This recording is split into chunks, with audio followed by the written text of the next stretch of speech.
All right, and welcome back to another show of the Buck and Tony Show.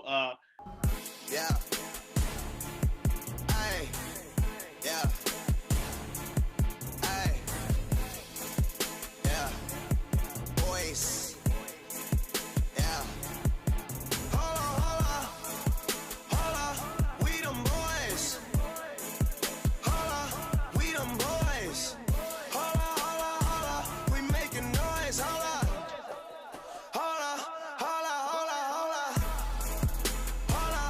We them boys.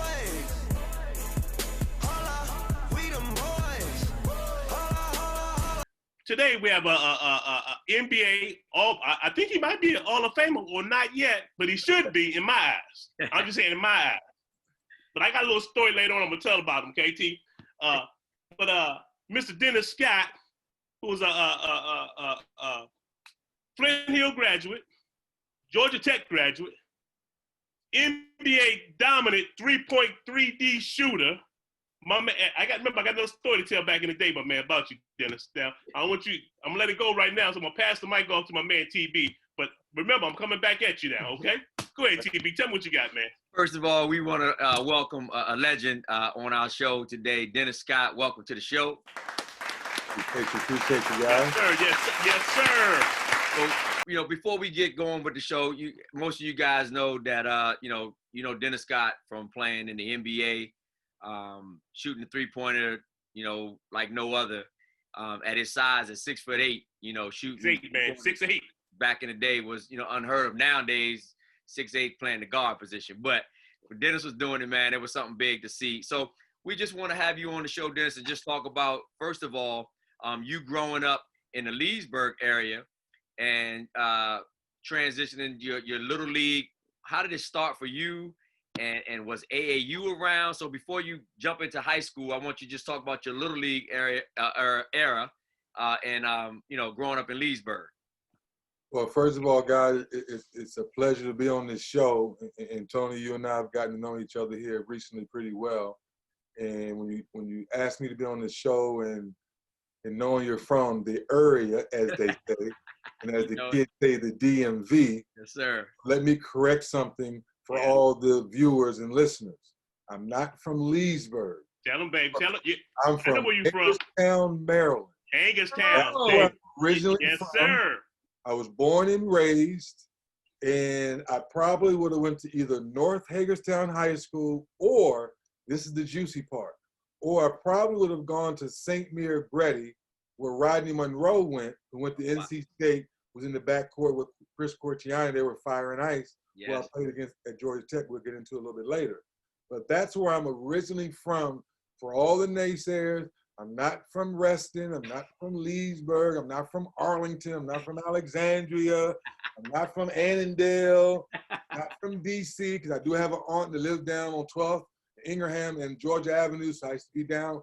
That's another story for a little bit later. But I used to be in D.C. a lot. So a lot of people thought I was from D.C. But for the record, I'm from Hagerstown, Maryland. That's where I was born. Wow. Now, mom and dad, things don't go well, get divorced. That's when I moved to Leesburg. Got it. That's when things start changing. I had the growth spurt. I go from 5'8" to 6'3", playing football, hated baseball, and then it started getting real cold in the DMV. And I said, you know what, football, you okay, but it's a little chilly out here. I'm gonna go back into this gym. Then I went from 6'3" to 6'8", from 5th grade to 8th grade, and I've pretty much been this height since 8th grade. Wow. Okay. So what age did you move to? Where'd you say he was from, Tony? Because I knew he was from Hagerstown. But where'd you say he was? Leesburg. I'm telling you right now. What age did you move to Leesburg? It's a bunch of people watching this show. 5th grade. 5th grade. Okay. So let me just real quick. I'm putting everything in here because I got a question later on about that. But go ahead, Tony Bentley. So my thing is, so what high school? Because we all know, Dennis, you went to Flint Hill High School. If you would have stayed in the area in Leesburg area, what high school would you have gone to? Great question. So a lot of people, because we didn't have social media back then, they don't understand. I went to public school for 1 year, which is called Loudoun County High School. Okay. Loudoun County Raiders. Now the the fun part about this story is how things changed. Because I grew so fast, my mom started me school when I was really, like back then you started school the day after Labor Day, right? Yep. My birthday's September the 5th. So if I started school today, I would start school at 4 because school starts in August. Yeah. You still stay with me now, viewers. Yeah. So I turned 5 on the 5th, started school on the 7th, right? Stay with me. So I go to Loudoun County for that 1 year. I take Loudoun County all the way to the state championship, basically as a 14, 15-year-old, and we lose to Kevin Madden from Stanton, Virginia, who went to North Carolina, was supposed to be the next Michael Jordan, award number 24. For some of you older viewers, older listeners, see, I'm dropping knowledge on you. So that's when I actually realized I had game. I got game, she got game, we got game, they got game, he got game.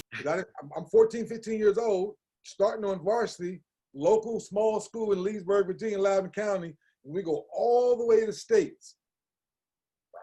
I'm just hooping. Yeah. That's when the phones start ringing. That's when the AAU team, that's when people say, there's this big kid out in the country getting buckets. In the country, yeah. Okay. So from there, just briefly, just how about AAU and get notoriety there, because it's totally different. Like your sons now getting that. What was it like for you?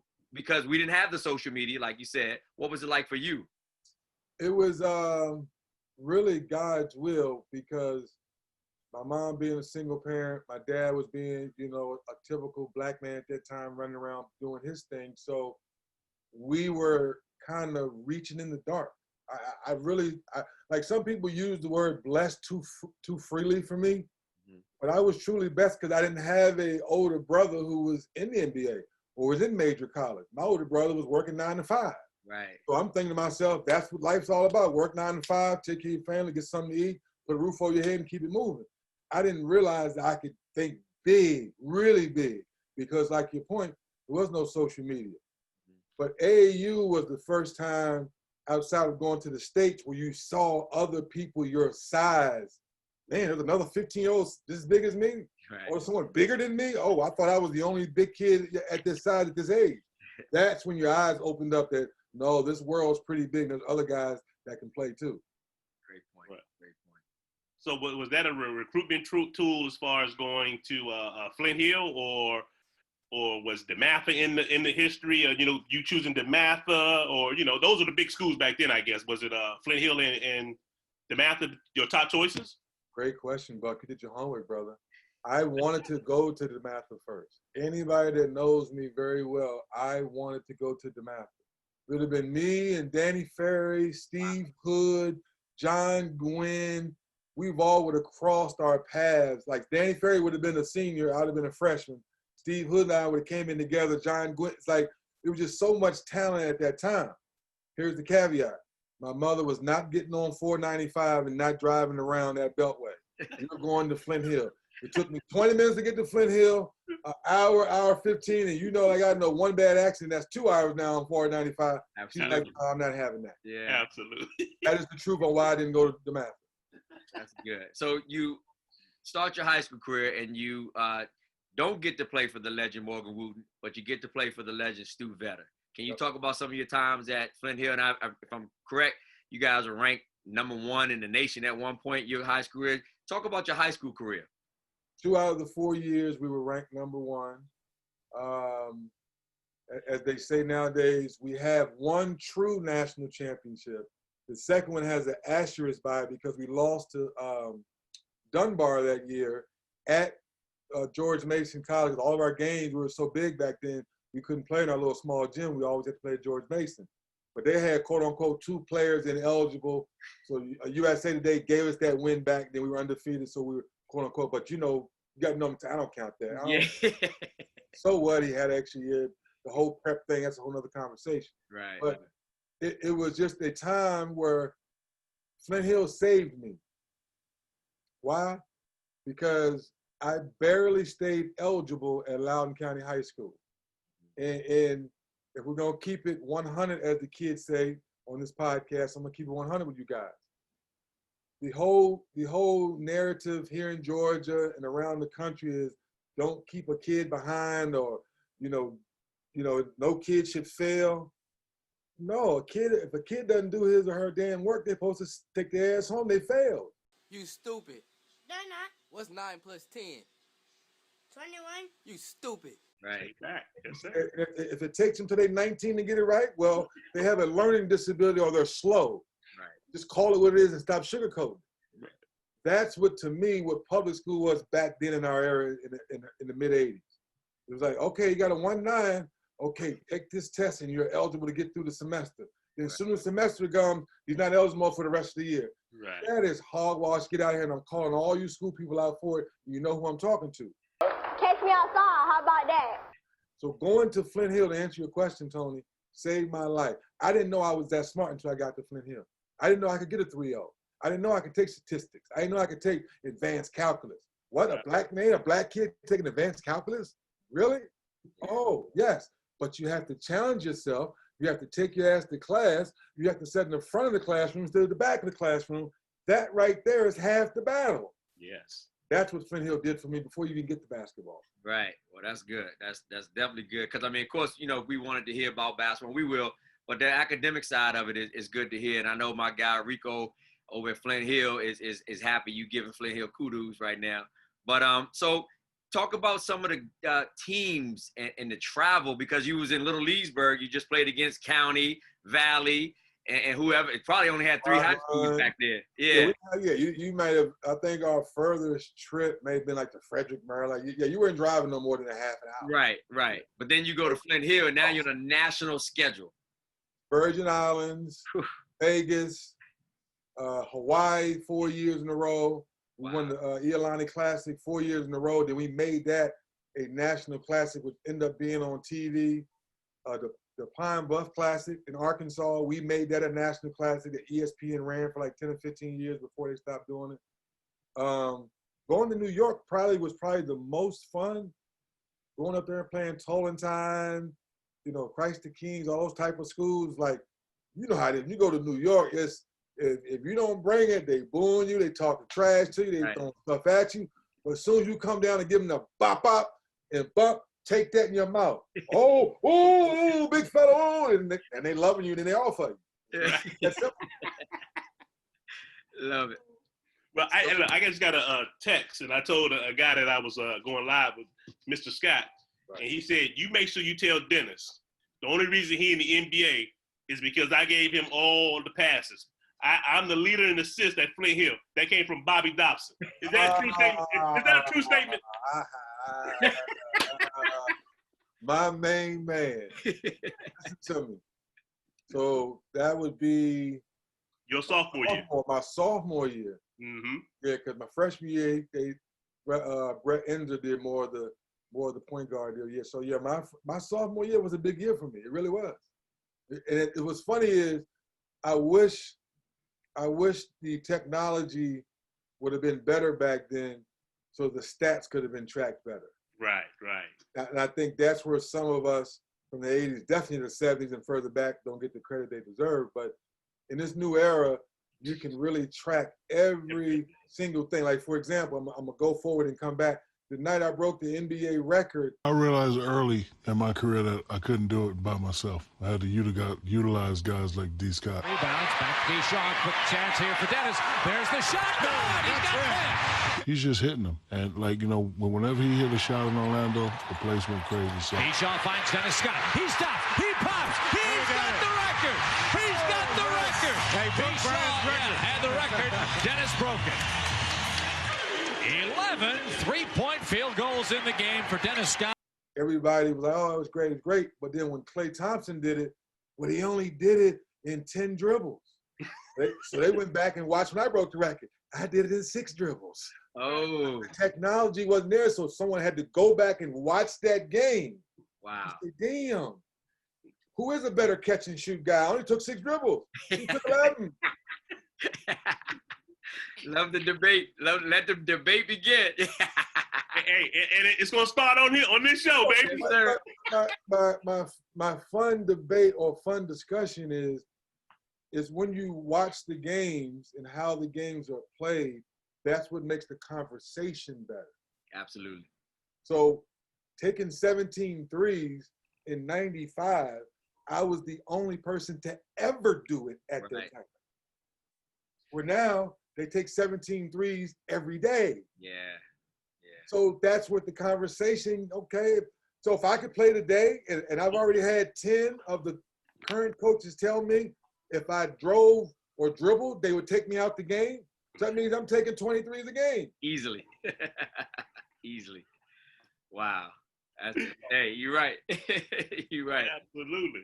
So in finishing up your high school career, so in 86, you were a third-team parade All-American. 87, a second-team parade All-American. And then, if I'm right, 87, you were the National Naismith Prep Player of the Year in 1987.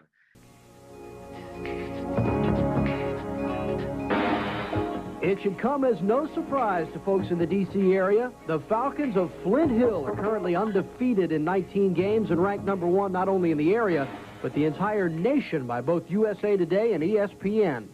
Exactly what makes this prep school, which to date has no gymnasium of its own, so very good?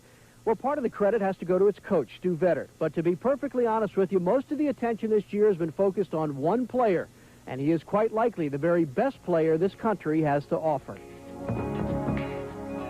He has been likened to another Adrian Dantley, maybe better. 6'7" senior Dennis Scott of Reston, Virginia, averaging over 22 points, 12.5 rebounds, 8 assists, and 3 block shots a game. He also leads the team in steals. Yes, Dennis Scott can do it all. It's the body of a blacksmith, and he has the touch of a surgeon. He has, I think, his greatest asset. He has great hands. Tuesday against Cardinal Gibbons of Baltimore, Scott, number 24, led his team with a career-high 33 points. And he did it all with a severe toothache that was eventually pulled. We're going to give him some candy and let him get a cavity in another tooth, and then hopefully before the tournament next week, he'll have another toothache.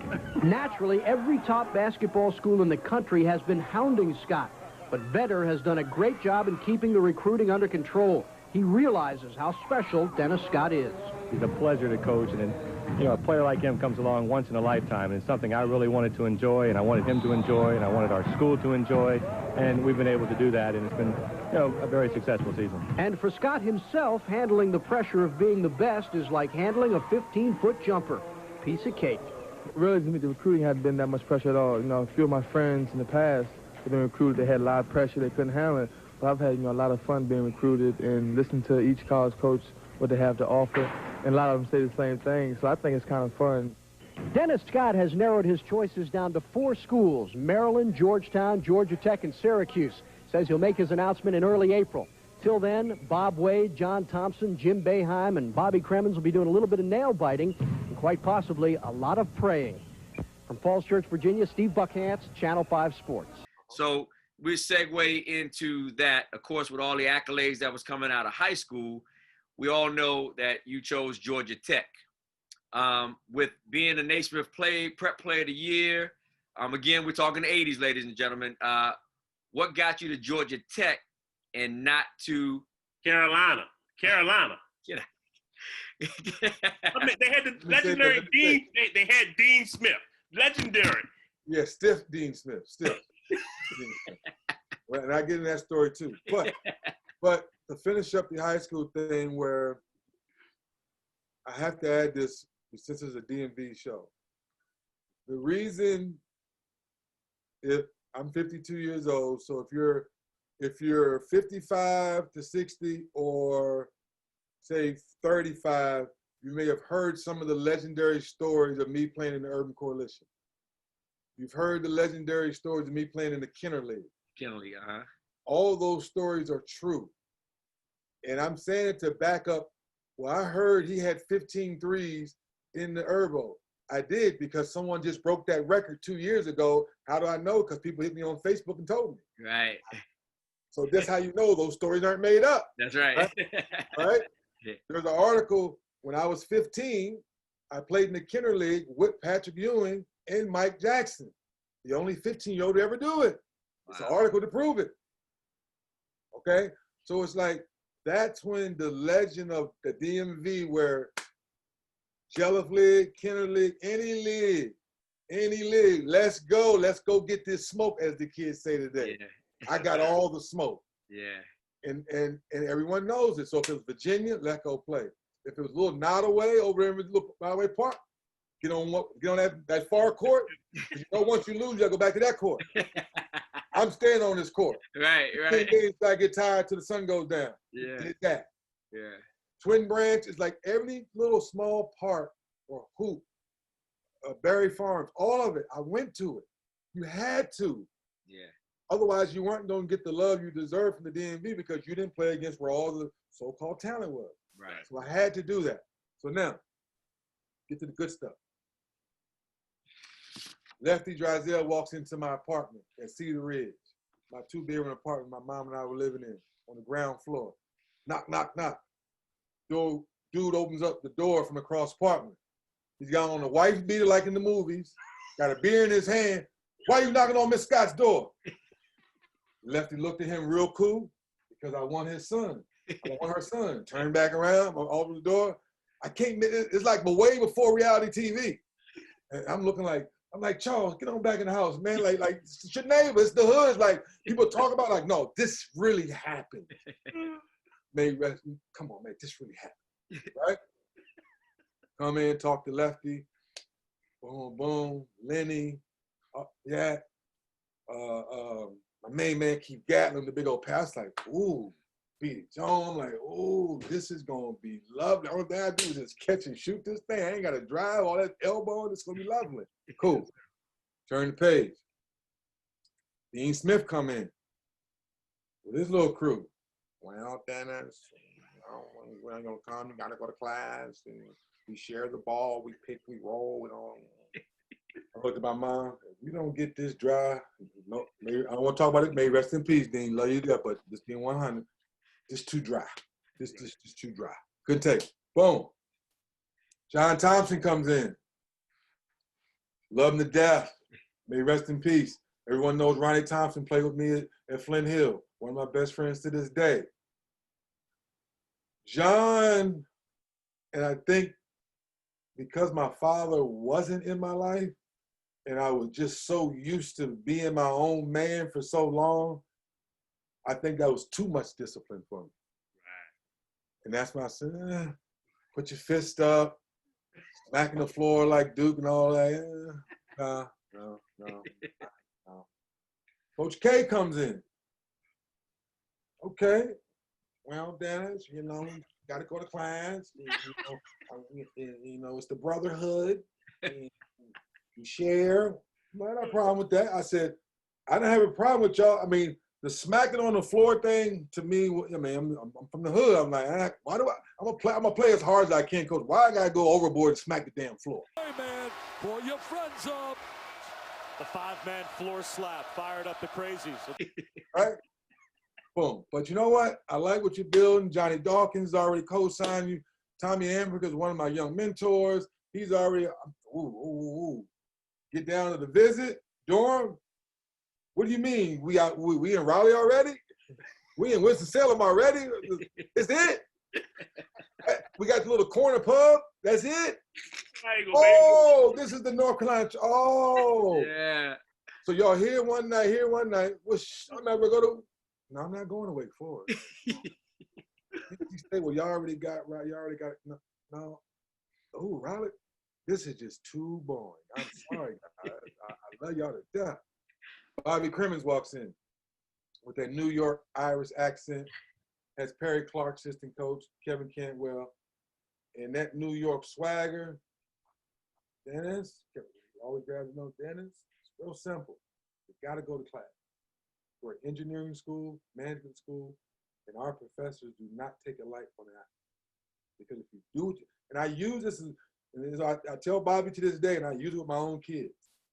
Bobby's motto is, do what you're supposed to do so you can do what you want to do. That simple phrase, just like I told you how Flint Hill changed my life from in high school, that changed my life on why I made it to the NBA, because everyone knew my weight would fluctuate up and down. I know your story you're going later about, so I'm gonna tell this part now to come back to it, but I have to put it in so it all makes sense.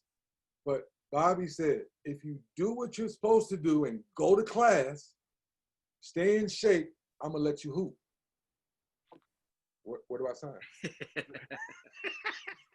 It was like, I'm going, and now, I'm a DMV kid from Hagerstown, Maryland, never been down south.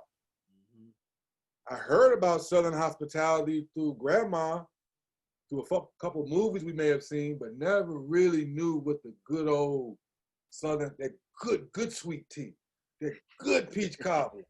Good evening, sir. Oh, excuse me. I'm like, well, damn, I'm from D.C., New York. I'm used to people bumping into you not saying nothing. Yeah. So that Southern hospitality, the nightlife, you go over here, you hang out with the white folks one night, might go to Emory, what's the other school over there? Oglethorpe. Then one day you're over at the AU Center, you're at Spelman, you're at Clark, you're at Morehouse. Then you might just be downtown because downtown's popping. Back then we had the underground. Okay. So 4 nights a week, as long as you had a wristband proving you were 18 years old, you was hanging as long as you wanted to. Right. It was a certain place you couldn't drink because you proved you were 18, but they still let you in. Right. So that was the Southern way. Yeah. So go to class, stay out of trouble, stay in the best shape, and I'm gonna let you hoop. That's to give you some context on all the different things that was coming at me. That's why I picked Georgia Tech. Awesome. I mean, it was a good thing for you. I mean, ACC Player, Rookie of the Year. Yep. I mean, you was doing your thing. I had a. It's weird, and you guys know this because you're around basketball and you follow guys' careers.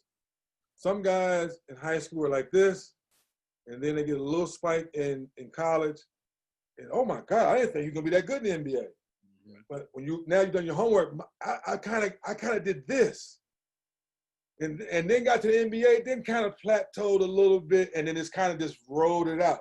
And what that means is, I'm a household name in high school, I'm a household name in college, and I'm a household name in NBA because of my specialty. I didn't make an all-star team, played in a couple finals, and I'm not a Hall of Famer yet. I like to use the word yet. Oh. But the point I'm trying to make is, when you look at everybody's career, you can go back and say, oh, I knew he was going to be good. When did you really know? Like, look at Donovan Mitchell right now. Make it 28 after that last hug. Mitchell! Nasty! Did we know Donovan Mitchell's going to be this good the 1 year, 2 year Louisville? No. Right? Did you know Jamal Murray's going to be this good the 1 year at Kentucky?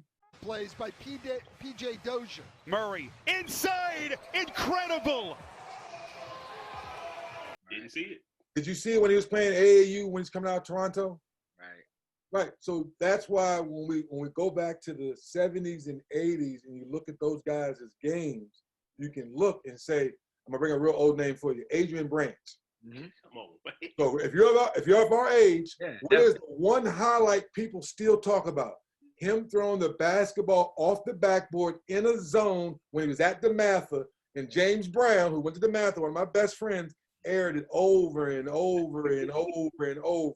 And then somebody smart put that on YouTube, and now it's starting to get replayed over and over again.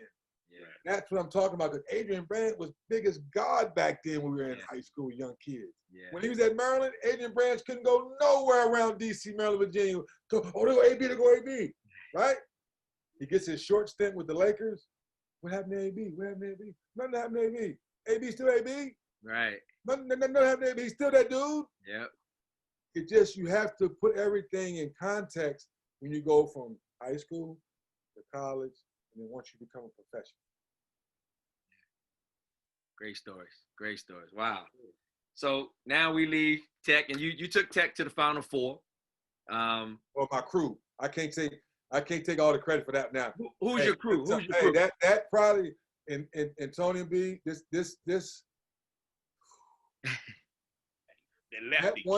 that 1 year.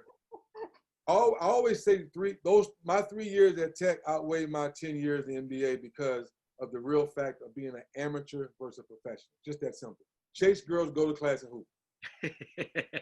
Who wouldn't want that? Right? First, you got to pay taxes. You got trouble.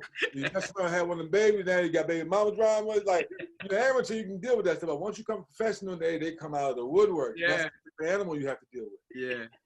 That 1 year, going to the Final Four, playing with Kenny Anderson and Brian Oliver, Malcolm Mackey and Johnny McNeil was the starting five. Some of my tightest brothers to this day. And I always tell people, only thing I can just say is just living in the moment for that year. Yeah.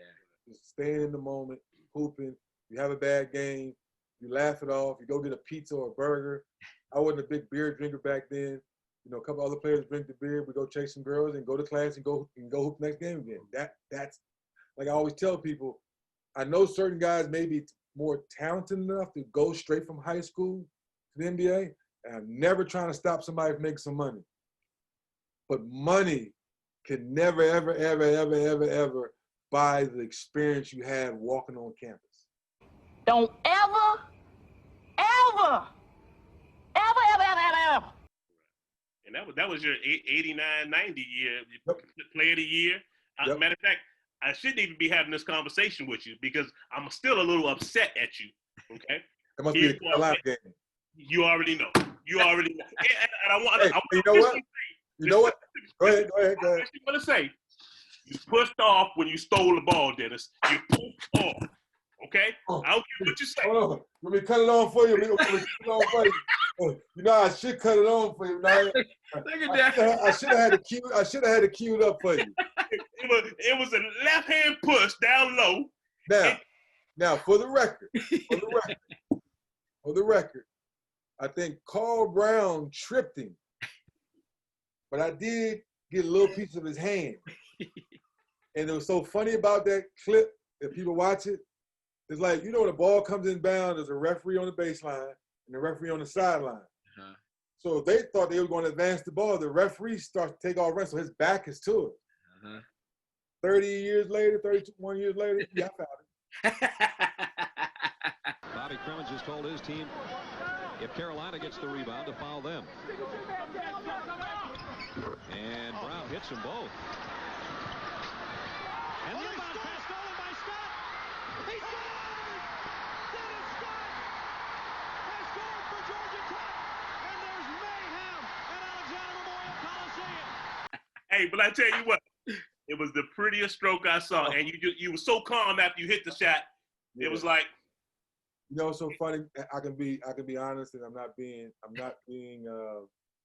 too arrogant, as they say, but that is probably the North Carolina game, the DePaul game, the Soviet Union game. I think I had like 7 or 8 buzzer beaters that year, and I can't explain why I'm so calm in that moment.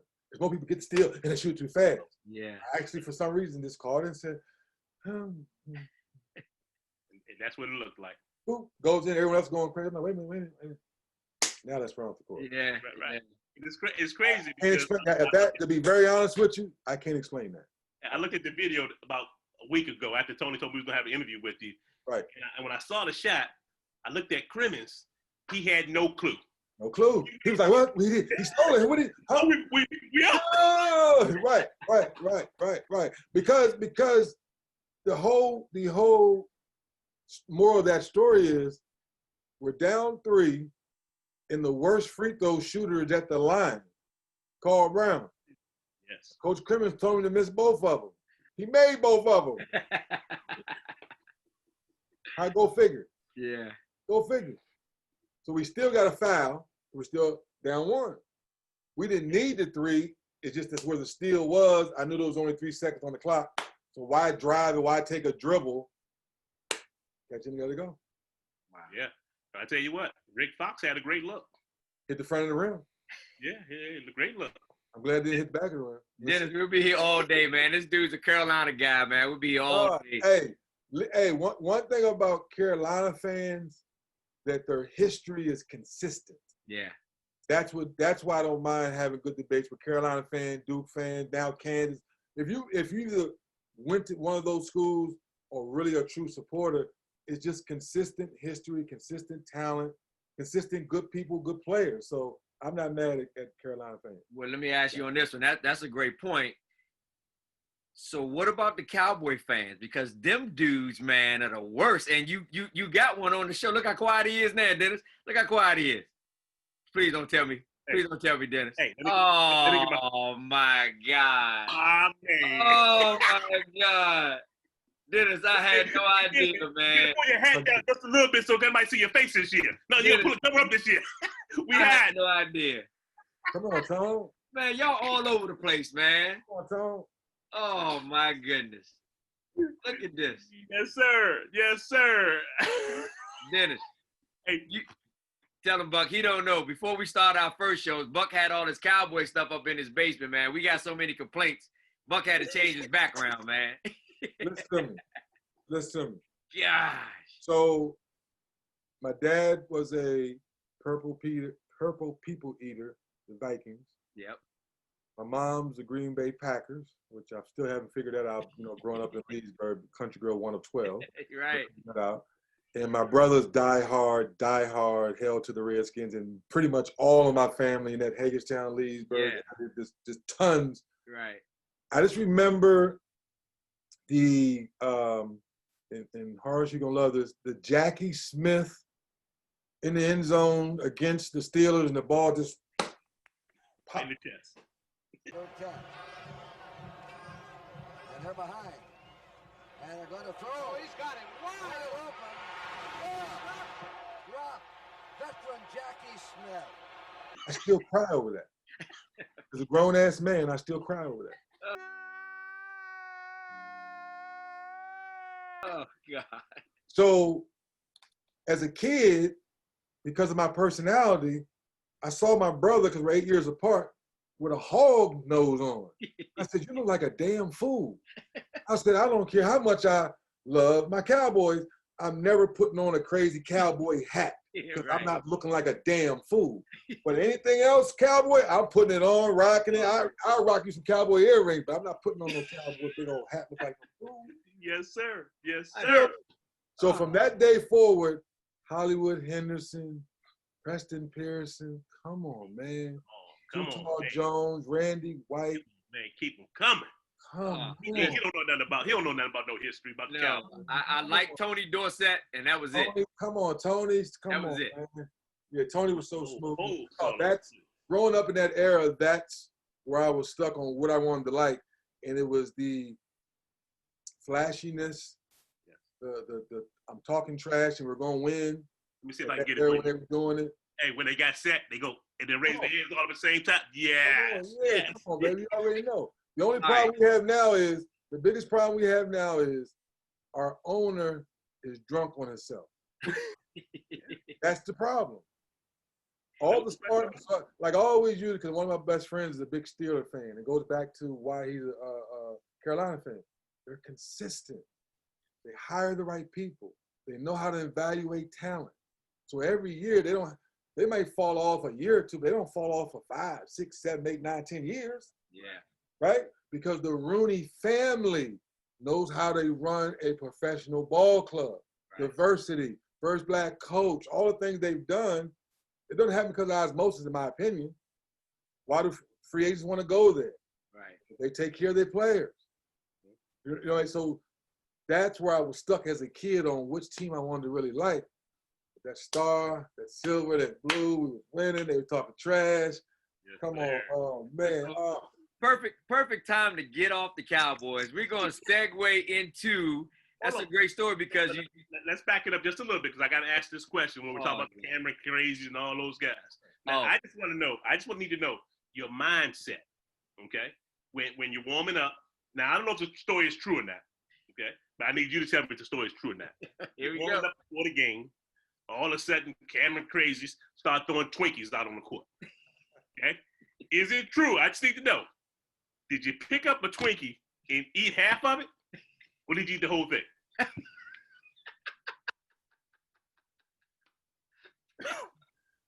Oh, God. I didn't know your mindset when you went back in the locker room because I know what happened when you came back out when the game started. So, the moral of that day, man, I love this story. Took you back, Dennis. Took you back. So the moral of that day was the 4 o'clock game. So you get there about 1 o'clock, get some shots up early. Student crazies out there getting some shots up. There was a little Jewish kid off to the side doing some type of fraternity thing.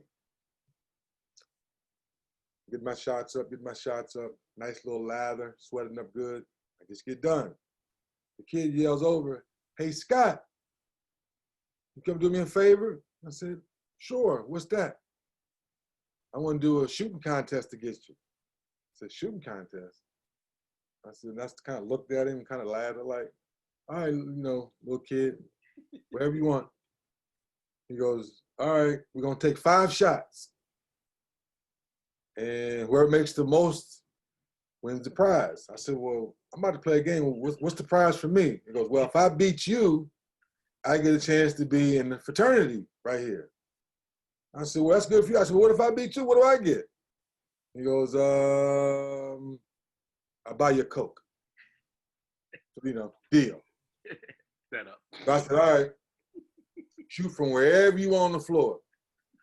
Cameron Crazies. Free throws, threes. Like half of saying free throws, half of saying threes. So I said, "All right, I don't think you're strong enough to shoot threes. Let's shoot some free throws." Boom, this is the first one. Boom, this is the second one. Third one rattles. This is the fourth one. I said, "Come on, man." I said, "All right, move up a little bit." Dotted line, misses all 5. So I said, "All right, so that means I only got to make 1 shot?" Crazies are going there. Wow. The kid goes, "Half court." The camera, "Half court, half court, half court, half court." I look at the kid, I said, "If I make this, you owe me 3 Cokes." And I look over and I said, "Y'all got to let him in. Make it, let him in. Make it, let him in. Make it, let him in." I walk down, half court, I turn, launch it, the follow through, all bottoms. Walk into the locker room. I come out, warming up, Cameron Crazies. "We love D. Scott." Boom, boom, boom, boom, boom. "We love D. Scott." Stay with me now. Stay with me. "We love D. Scott." Boom, boom, boom, boom, boom. "We love D. Scott." Boom, boom, boom, boom, boom. All right. Lay up. That was fun. Little kid come up. "Oh, you 3 subs. Boom, boom. Starting at guard, Kenny Anderson. Starting at forward, out of Reston, Virginia, 6'8", Dylan Scott. Man, I saw about 3,000 Twinkies and Hostess cakes and cupcakes all just hit the floor. I was like, "What the hell is that?" I'm like, "What is that?" Right? Come back to the bench. It was the honey bun. Ripped off that honey bun, took a bite, threw it away. I was about to bust their ass and went out and gave them 40. Yes, sir. Yes, sir. But that's the true story on how. So the build up now. I know we don't have a lot of time. Otherwise, I do a trivia question because nobody ever gets the trivia question right because it's hard to think of this person. Seth Davis, who works for CBS Sports. Yep. On TV that calls games, is in studio. Yep. He was at Duke at the same time. And he tells the story every tournament time. The same story. Okay. All right. Man. So it wasn't a Twinkie. It was a honey bun. Honey bun. I like honey buns better. Oh man, this has been great, and we rolling, Dennis. So we're gonna now shift over into your NBA career a little bit, and talking about when you were able to choose your high school, you were able to choose your college. Now, as we know, you can't choose your NBA team. Orlando was up and coming. Did you know anything about Orlando? You knew you was going in the first round. You went in the first round as a number 4 overall pick, and it was Orlando. What did you know anything about Orlando? Or let me flip back. Your team growing up was who? And did you wish you could play for your team growing up? Big Magic Johnson fan growing up, being a big guard. There was an article I did after the McDonald's All-American game. I said if Magic Johnson had my jump shot, he'd be unstoppable. And that phrase followed me all the way through. Oh, man. And that's how one of the reasons I think why Magic and I are good friends to this day, because of that comment. Yeah. But that's because, as you know from my high school career and the people you've talked to, and Bobby Dobson to tell you, I love passing. I love making people. I love somebody cut back door and no one's looking, boom, and bust them upside the head. I see you. Like, that to me at the time was just as much fun, finding somebody when no one thought you saw them and you got him an easy shot. That was fun to me. It's just that my blessing was a curse. The fact that I could shoot the ball from long range, that was a blessing, but a curse also too. Yeah, because they thought that's all you could do. Right. That's the tough part about it. Especially then, more so now, the curse is a blessing. They don't want you to drive. They want you to just shoot now. They don't want you to, so it's like, come on, get your mind up how you want to play the game. Yeah. But Orlando, the only thing I knew was Mickey Mouse. Miska, Muska, Mickey Mouse. Stay with me now. When you're from the DMV, unless you have a mom and dad who, I'm not going to say well off, let's just say have good jobs, good 9-to-5 jobs, and you plan to go for the family vacation to Florida. Yeah. Not too many people living in the hood on Section 8 is planning to go to Florida. Right. No. I went to Hershey Park. I went to Kennywood. Kings Dominion. That's why I drive down 95. Yes, sir. Y'all can get in. Right. Wow. Hold on. You packed your cooler with your sandwiches already made. I'm keeping it 100 now. We weren't walking in like my kids now. Dad, give me the card. Twice. Let me get 2 hot dogs, 2 hamburgers. Let me get it. I look at them like, you greedy sons of you know what? What do you mean, Dad? I said, when I was in high school, I didn't know what the concession stand was. Right. He goes, huh? I didn't know what the concession stand was at Kings Dominion. What do you mean? Grandma fried the chicken. Yes, sir. He made the potato salad. They had the big bag of Utz chips. Other auntie that was on the health kick, she had the grapes, the bananas, and the oranges already chopped up with the apples. So you went in the park with your ticket, played for a couple hours, got your stamp, walked out to the bus, ate the food, went back in, played a little bit more, went to the bathroom. And for the guys who had a grandmother, or let's keep it 100. Maybe your mama had a sugar daddy. You might have had $100. And you went, maybe played a game or two, or maybe got some chips, or got either the cotton candy or what's the other one, or the candy apple. Candy apple. You might have a little bit of money back. Other than that, you wouldn't walk up to those. You walk by and say, wow. We're having fun at that concession stand. That Slurpee sure do look good. Man. Oh, man. They got 3 stuffed animals walking out. I sure wish we could have played that game. So, for me, I think that's why I spoiled the hell out of my kids. Yeah. Like I'm putting my son on punishment now because he's acting up in school. I said, dude, you got Xbox and PlayStation and 2 TVs in your room. And you don't want to act right. Wow. Come on, man. Yeah. Come on. Man. So, Orlando, you get there. Who's on the team? So my rookie year, we had Jerry Ice Reynolds, Scott Skiles, probably my savvy vet was probably Otis Smith. Mm-hmm. He was the one that really taught me the ropes on traveling, trying to eat right, trying to get your rest. Because when you're young, I think even now talking to this generation, it's way worse now because guys are, 22 years old making $35, $40 million a year. And you just want them to stay in the room and play PlayStation all day long. That's not reality. Right. So Otis was the first one to challenge me to say, what do you want to do with your life after basketball? What do you want to do on a day off? You can't play basketball every day. You can't mess with girls every day. You got to do something. And that's when the technology or this, that, and the other, getting into the music business, when I had a record label. So like different things, I found different passions. Because Otis was like, dude, all right, practice is over. What we gonna do for the rest of the day? I'm about to go to the crib and chill out. No. We can't. You're not gonna go home and just lay down all day. You gotta do something, and that's what that team really gave me. Even though we won 31 games that year, I mean, we weren't too bad, but we didn't make the playoffs. Mm-hmm. Yeah. Okay. So then, talk real quick, briefly, about playing with the big man, Shaquille O'Neal. Shaq, Penny. That's right, Penny. My bad. Shaq, Penny. And Nick Anderson. Nick Anderson. Yeah. What's my man that did all the rebounding for y'all? Horace Grant. No. Am I thinking about? We stole Horace from Chicago. You did, but maybe I'm going. What's my man Outlaw? Bo Outlaw. Did you play with Bo Outlaw? No, Bo's after me. After. Okay, my bad. Okay, Bo yeah, Outlaw. Bo played with Tracy McGrady. Okay, got it. Okay, my bad. So Shaq, Penny, and Kenny Anderson, those three guys,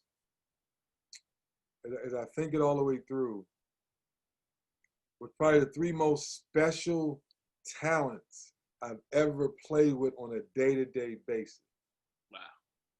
Because when I got to Phoenix, Steve Nash was still, we wasn't Steve Nash yet. Jason Kidd was Jason Kidd. Kevin Johnson. So it's like when I go look at each team in the NBA, it's like I played with some great players, but Shaq and Penny and Kenny at one point in their lives, they were that dude with no question, with no debate. At one point in time, they was that dude. Now, obviously, Shaq took it to a different level with his size, and his personality is probably second to none. He made life easy for me. Yeah. So it was like, me and Nick talked about our first 2 years, we got probably 20, 25 shots a night, averaging 19. We're young guns. We're all the young commercials. We didn't make the All-Star. I always try to remind Nick. We got all those great numbers, but we didn't make the All-Star team. And those are the type of numbers you have to make sense. Because you guys know, we know a lot of guys that get numbers, but they always lose. Right. You don't want those numbers, right? Yeah. So that was the give and take with Shaq and Penny. We're getting 20, 25 shots a night. We're winning 30 games, not making the playoffs. Now let's come down to 15 shots a night. We made the playoffs 5 straight years, went to the finals twice. Mm-hmm. I'm doing that all day long. It's like unless your ego's messed up, right. You just want to get all the buckets and make a little money and never win. Right. I don't want to play with you anyway now. Right. I don't want to play with you. Oh man. So that's what made that reality check really easy. Yeah, I know I'm the dude. Yeah, I'm the fourth pick. Oh, snap. Oh, yeah. Okay, Shaq. Yeah. Hey, he's the new boss. Penny comes in a year later, 6'8", jumping over people, dropping dimes and posting up at point guard. Hey, man, we get ready to ride their coattails and what y'all need me to do? Catch and shoot in this. Right. Hey, yeah. Let it go. That's awesome. Yes, let it go. But let me ask you this. After a big game, in Orlando, you go to your room, you sit on the bed, you got your cell phone. Maybe you had cell phones, I don't know, hotel phone, whatever it was. Yeah. It wasn't as advanced as they are now. Right. Who was the first guy you were going to call to say, yo, let's go out, big fella? Was it going to be Shaq, Nick, or Penny? Who was you calling to go hang out with when you go to the club? Always Shaq. Always Shaq. Always. He was always calling me first. Oh. You heard the stories. I know where you're going with it. Those stories are true too. I just want so the legendary stories of my great parties that I've had at my house in Great Falls, those are true. Yeah. Before I became a family man, those stories are true too. I'll keep it G-rated for them. But you know somebody, he knows somebody, they know somebody. Yeah. They're not lying. Yeah. We don't go that deep in the show. We don't go that deep in the show. For another show, for another day, I'll give right. Yes, sir. We're going to keep it 100, but G-rated. So real quick before we advance, getting into what Dennis got to do, I just got to say this. Kenny Anderson, to me, was my guy. And I think me and Kenny Anderson about the same age. And I looked up to that dude, and then to see him at Georgia Tech. I played point guard, of course, nowhere near Kenny Anderson, but to this day, I still idolize Kenny Anderson, man. And what was it like playing with a guy coming out of high school with all that hype that he had and him going to Georgia Tech? And I watched his story, Mr. Chibbs, which fell in love with the story, man. And so what was it like for him coming into, Georgia Tech? How'd I do it, Mr. Chibbs? How'd I do it? Yo, you did good. You did good. I had to make sure I did all right. Yeah, you did. He's just a special human being, man. Yeah. And I compare it to when LeBron was coming out and all the hype with LeBron was, what I try to explain to people LeBron was nothing to compare to. Kenny Anderson was compared to Lou Alcindor, a.k.a. Kareem Abdul-Jabbar. So when they were saying, hey, there's this kid coming from New York, 6'1", maybe $145 soaking wet. He's the best thing since Kareem out of New York. I said, how is that possible? Right. There is no YouTube. Right. There is no social media. So unless you went to New York, or unless somebody, and I'm aging us, unless somebody had their VCR connected to the news and recorded it, news, and sent it to you. Right. And then you had to pop it into your VHS to watch it. Otherwise, you weren't seeing it. Right. First day of practice. I see you, D.O., I see you. Never happened again. Happened again. Never happened again. And the rest is history. That's why I averaged 30 points that year, going all the way to the Final Four. And that's why to this day, I think it's me, Buddy Hield, Larry Bird, and Glenn Rice. We're the only ones to average, I think it's 26 or more through the whole Final Four run. And I think I outdid Glenn Rice by, I think, 0.5, whatever it is. So it's like, people always ask me, why is that? I said, because of Kenny Anderson. Kenny Anderson, man. I said, because you couldn't stay in front of him. Yep. You go by him, you had to help.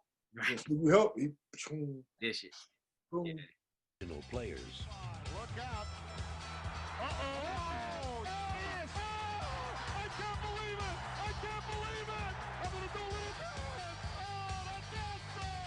Just had to give a shout out to Kenny Anderson, man. No, that's good love. That's my guy. Yeah. And, he's down at Fish University right now, trying to hang in there. A lot of the black colleges, conference that got canceled. He's one of the conferences that got canceled because of the COVID.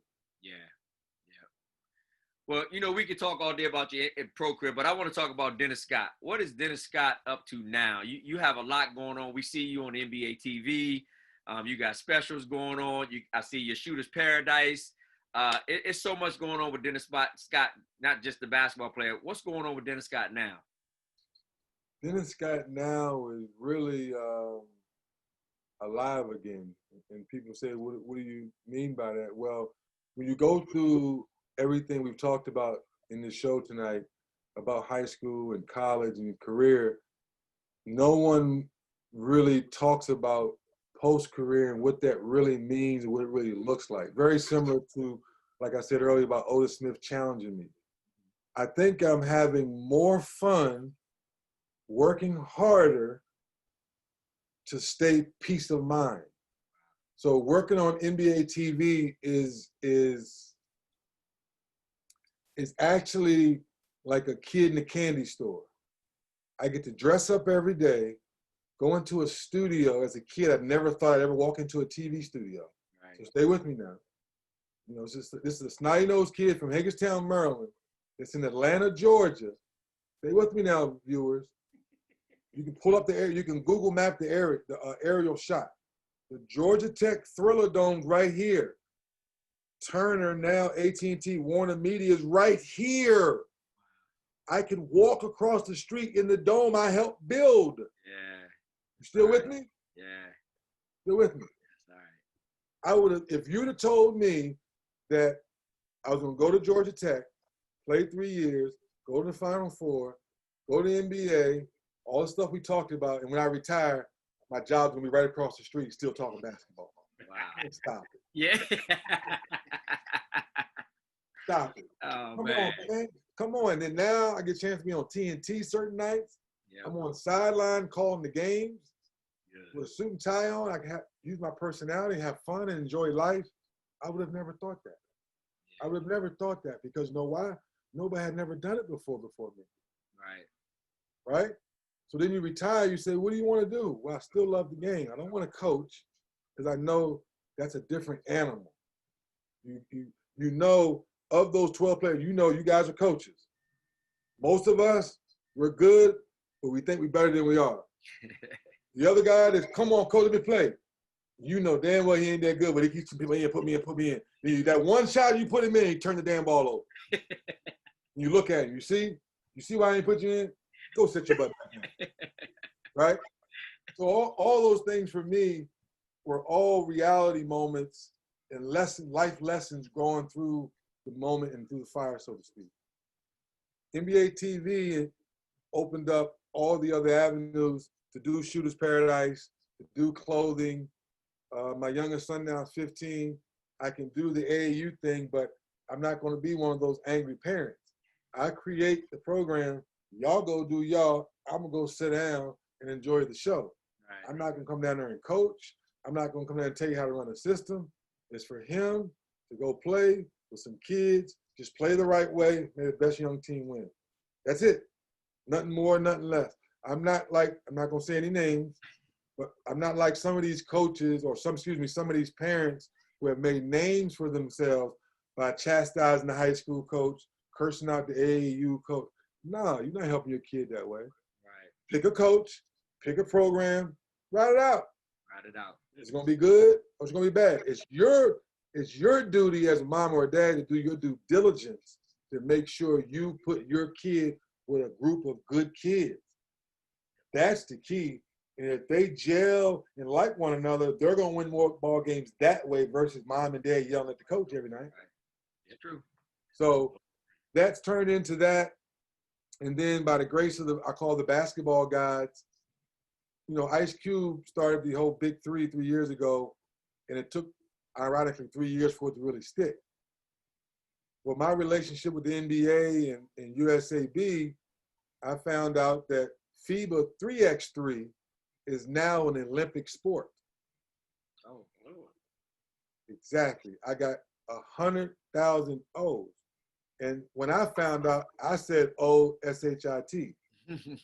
Because I said to myself, if this would have been around when I first retired at 40, I'd still play. It's half court. Right. Now, if the game's fast-paced, it's moving, and, take the ball out the net, throw the guy in the corner, shoot three, it's good. Yeah. So it's fast-paced, it's entertaining, and we as United States, we're late to the party. So between Wilson, USAB, Nike, and some other people I'm talking to, I'm basically now a sanctioned, endorsed FIBA company now.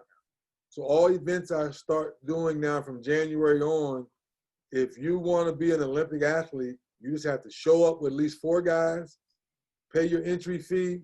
We always try to make the cash prize anywhere between $2,000 to $5,000.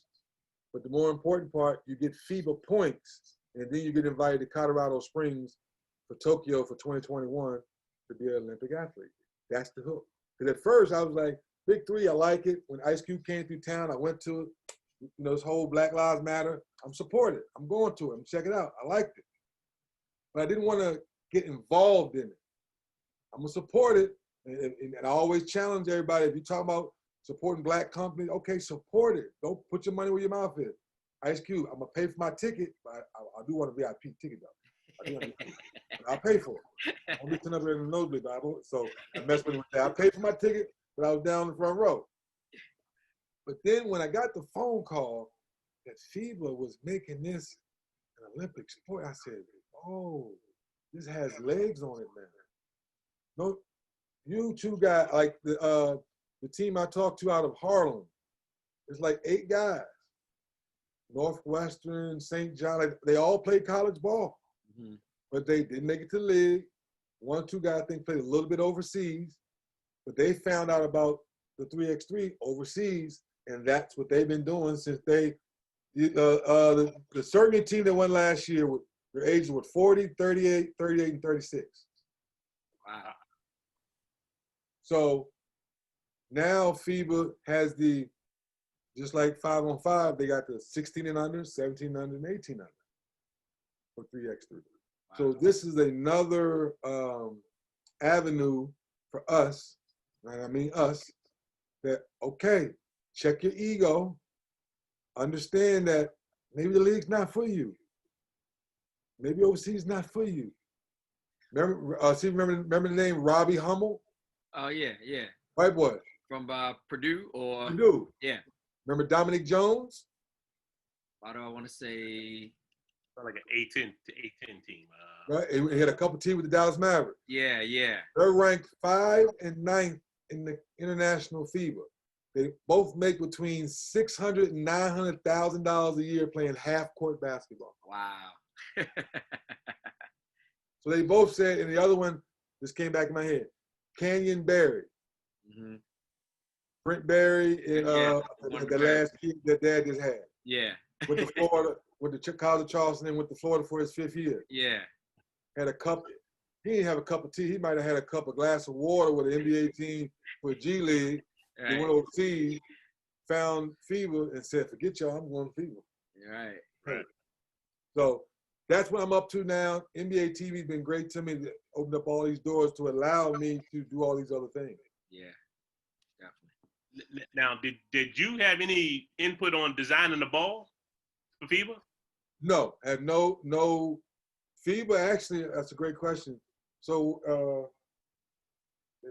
normally I had one sitting right here, but it's not. So I created, because y'all watch my NBA TV, I created my own Shooter's Paradise Leave It ball. Right. So the FIBA 3x3 ball has like ribs in it, and it's so for 20, it's like 29-3. Wave ball. I think it's a wave ball. Wilson. Yeah, the wave ball had little ribs in it, whatever. Yeah, right. Yeah. And it's a little bit smaller. Yeah. So that's FIBA's angle. And that's when they put the 3X little logo on it. I like so that. So now when I do my tournament, they're going to it'll be Wilson, FIBA, and Shooter's Paradise all in one ball and leave it. Nice. For January on. And that was a huge deal to get done. Because as you probably know, Wilson takes over the NBA license starting this year as well. So no more Spalding. No more Spalding. Wow. No more Spalding. So they definitely gonna put Kobe on the ball. It's gonna be interesting. It's gonna be interesting. It's gonna be interesting. There's a lot of to that point. It's one of those things because of all the stuff around that. It's going to be interesting. It really is. Definitely understand that. Well, Buck, any questions for Dennis? I will say one thing before we leave. Dennis, proud father, got 2 sons, and we had an opportunity, Dennis, to coach against Ryan Scott. And in 2005, Ryan Scott was at South Lakes playing for the legendary Wendell Bird. And they came over to Wakefield. They was loaded. Ryan was the man. He do like his daddy. He can shoot it, but he put that thing on the floor too. So I'm just letting you know. And scout report was, we got to do this, do that for Ryan. At the end of the night, Ryan had 36. But Wakefield got the victory. So, mad love, man, to Ryan, man. I know Ryan's, still doing his thing. And I'm excited to hear about your young son coming up, 15 years old, 6'8" now already? 6'8" and a 17 shoot. Woo. Man. So y'all not moving back up to South Arlington or anything like that? You're finding a team to mesh with. I mean, you got 2 coaches right here that would love to take care of them. Hey, the only thing we could try to maybe do something for maybe a summer league game or something, but why can't they move up if she has 2 cold? No, man, we're excited to have you on the show, Dennis, and a lot of things you've done, past, present. I think a lot of Northern Virginia guys will now know that Dennis Scott is not from Leesburg, the Percival area. So for all you Leesburg people, y'all know I love y'all. 700 block Loud House. Come on, man, 700 block. We say 700 block. That's a project. Loud House. Love it. Buck, any questions for Dennis, man? Yeah, no question, but I gotta tell him why I respect him real quick, because I was maybe watching, I want to say about 6 years ago. I might have been watching NBA TV. I don't know where I was watching this, something. And it came on, and I was sitting with my son who plays basketball, and you were doing a drill, shooting drill. And my son does it to this day, out in the driveway. He takes the chair out, sits in the chair, and he does the warm-up. And I tell my son, I said, hey, look at this guy right here. I said, and I showed him videotape of you. He said, damn, Daddy, he can shoot. So now that we play outside one-on-one, he gave me a comment the other day. He said, hey, Daddy, you shoot like Dennis Scott. I said, I ain't never made that many threes in my life, my man. Oh man, I love it. It's so funny because I'm working on an instructional video and we just shot something. I'm gonna text you something, Tony. And we it's just funny how the game, that no matter what we do, the game is still the game. Yep. And that simple drill really makes you, because you're looking up, it makes the muscle memory in your shoulder. It makes you, so if your shot's flat, it makes you do this. Yes. It makes you do that. Yep. So that's why I like that little drill. It kind of gets you warmed up, and it helps the kids understand you gotta get that bad bill. Because you know every kid, once they walk in the gym, the first thing they do is shoot threes. I say it all the time. You shouldn't do it. You got to start in close first. Man. Wow. The only last thing I leave you with, so people understand that I'm true to my DMV. That's Chuck Brown. You see Chuck right there, baby. Yes, sir. That's it. And this one right here. 1987. Instead of Dream Team. That's McDonald's, So Sean Higgins, Greg Kubek with the Duke. Yep. Marcus Liberty with the Illinois. Eric Manuel, Rodney Monroe, Bradford Smith, Anthony Tucker, for the record. John Thompson, may he rest in peace, but John Thompson said Anthony Tucker was better than me. Anthony Tucker played 2 years at Georgetown and transferred to Wake Forest. Facts for the young people. Brian Shorter, Larry Johnson, Mark Macon, Chris Corciani. Arguably one of the best shooters I ever shot against, a guy named Jay Edwards. They went to Indiana. Look up the name Jay Edwards. That dude could flat out shoot it. He had some personal issues, but he could flat out shoot it. John Corciani, Virginia. Oh, here you go. King Rice. Oh, yeah, Carolina. Elliot Perry, the late Brian Williams, a.k.a. Bison Dele. Dele, yeah. Another DMV guy, Perry Carter. Gonzaga, played with Mark Tillman. Oh, yeah, I know Mark. I'm not. Okay. So he's my age. Yeah. Bobby Martin, and you probably don't know Elmore Spencer. So that was our McDonald's All-American Dream Team 1987. Wow. It's big, man. And the last one, when we get out of here, so people understand, there's not too many people to get these.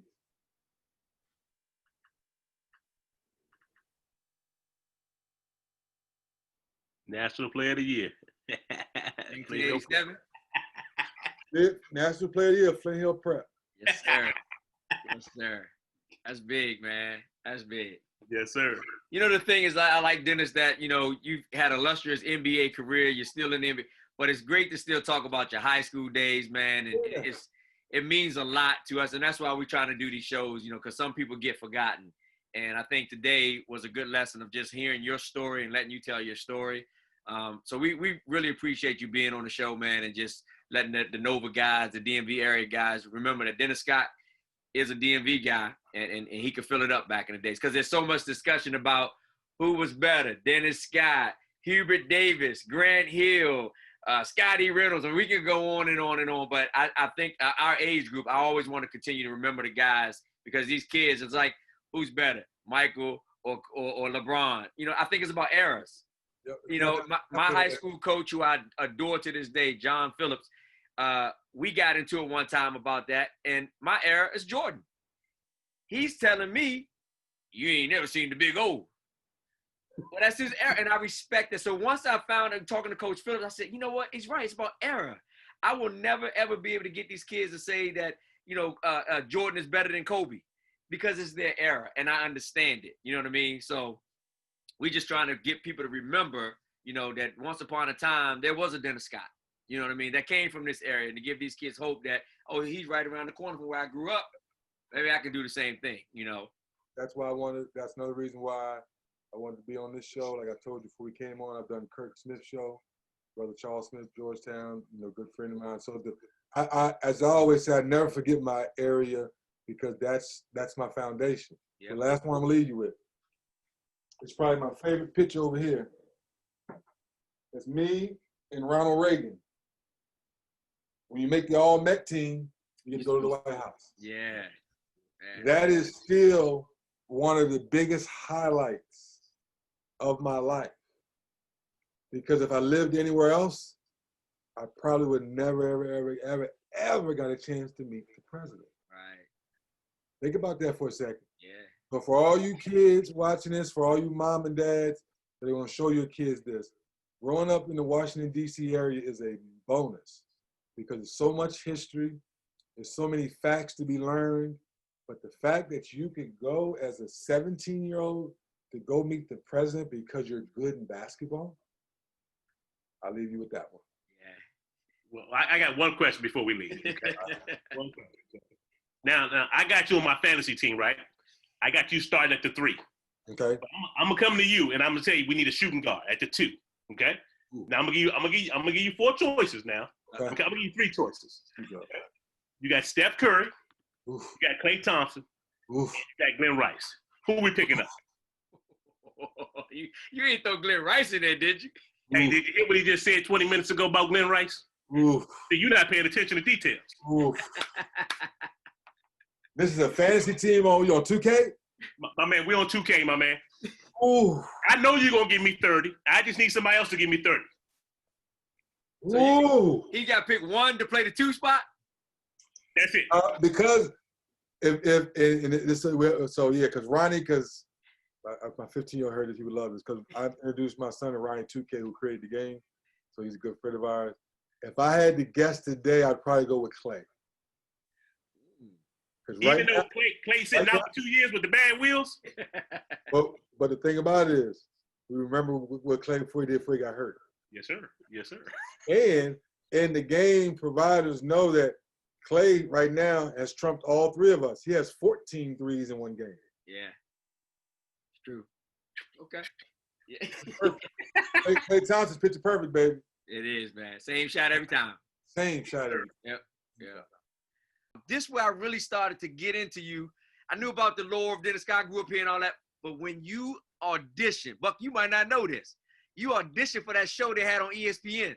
Yeah, Dream Job. You made it to the finals. Yep, lost to D. Brown. Lost to D. Brown. I meant to ask him about what brought him into the broadcast. I meant to ask that question. So, yeah, the TV thing's always been good to me, but I think when I was trying to figure out which way I was going, I got a call from a good friend, and he's like, hey, man, ESPN is doing this Dream Job thing. I said, Dream Job? What the heck is that? And I just got finished watching it when they were doing it with the host. Mm-hmm. They did the host first, where you be a random dude go try to be on ESPN. And then the next year, they did it with ex-players. And I was doing local radio at the time here in Atlanta. They were flying us up to New York. I was doing it. And I thought I was killing it. Steve Naismith said I was killing it. One of the senior execs said I was killing it. But what I learned was, and this is for anybody who wants to be in TV, you got vanilla and you got flavor. Which lane are you in? Being transparent, I'm in the flavor lane, right? So when I look back on it, when you watch TV, you look at certain networks, they're vanilla. And there's certain networks, you cannot turn the channel because there's so much flavor there, right? Yeah. But at that time, I thought I had too much flavor. D. Brown, one of my best friends, we came in the draft together. He's a coach. He's a scout. So his demeanor was vanilla, like a coach, to the point of Yeah. We win. I come back to Atlanta. I'm doing local radio, doing local TV, start working with the Hawks. NBA TV moves to Atlanta. They want that flavor. Yeah. Left your flavor. That's how I was great. Because I used to watch that show, man. I was like, yo, that's Dennis Scott. And each episode, you were actually getting better. Yep. Each time. And I was like, man, I think he's going to win this thing. But you're right now, years later, you look back on the flavor and the vanilla. I understand it much better now. But I was a fan of that show, you know, because look at me now. Look, I'm trying to do something, but it was real good But watching. that, when you think about it, so that's why I give people the example. I've never been a hater in my life, but people like Charles, Shaq, Kenny, Ernie, that's flavor. Yeah. I love Paul Pierce to death. I love Jalen Rose to death. I love all those guys. I played with and played against them. Vanilla. For instance, and for all you Jalen fans, Jalen's my guy. I like Jalen on Jalen Jacoby that does in their game because he's having flavor. Yeah, With the bat in his hand, little pocket. That's flavor. Yeah, he got the glasses on. Yeah, that's flavor. Yeah, yeah. But then when he gets on the desk, well, you know, this one win. Come on, Jalen, no, you know. But then I get it. Right. NBA TV, Turner, they don't do us like that. Right. Do your homework, be you, sound intelligent, bring good content. You good. Yeah, that's awesome. Yes, sir. Well, we're going to close out the show today, man. This has been phenomenal. One of our best shows, man. It's been phenomenal. DMV area legend, Dennis Scott, like Buck said, hopefully one day we'll hear his name being enshrined in the Hall of Fame, and that to be a representation for the DMV area. Dennis, can't thank you enough, man. You know, we'll definitely stay in contact, but just getting your name back out there, man, is a pleasure for us. I want to thank you for joining our show today. Yes, sir. Yes, sir. Pleasure to be on here, and hopefully this show can motivate some other young guys who may think they can't make it out of their situation, but they have someone that's done it. Absolutely. Appreciate it. What my shirt say? Players only, baby.